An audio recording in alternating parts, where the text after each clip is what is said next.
কি আরম্ভ করছিস সেগুলো তুই? তোমার মেয়ে এই দিনও প্রতিদান।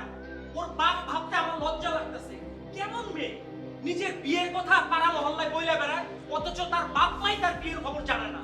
আমি তো বলছিলাম, আগে বলছিলাম এই নির্লজ্জ মেয়েকে বিয়ে দিয়ে দাও, তুমি তো দিলা না। আসলে সন্তানদেরকে বেশি স্বাধীনতা দিতে নাই। কি করি নাই ওর জন্য? যখন যা চাইছে দিছি, যখন যেটার আবদার করছে কখনো কোনোদিন না করি নাই। কিন্তু বিনিময়ে কি পাইছি? এলাকায় মুখ দেখাইতে পারি না আমি। শোনো, আমি তোমাকে একটা কথা বলি, গত সপ্তাহে যে ছেলেটা দেখতে আসলো ওর সঙ্গে তার পাকা বিয়ের ব্যবস্থা করো।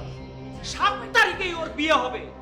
তুমি ওদের সাথে যোগাযোগ করো, আর এর আগে ওরে আজকে থেকে বাসার থেকে বাইরে যেতে দিবা না। বাইরে হলে বাইরে হবে, কি হবে, নিজের কপাল নিজে খাবে। এরকম মেয়ে না থাকলে আমার কোনো সমস্যা হবে না।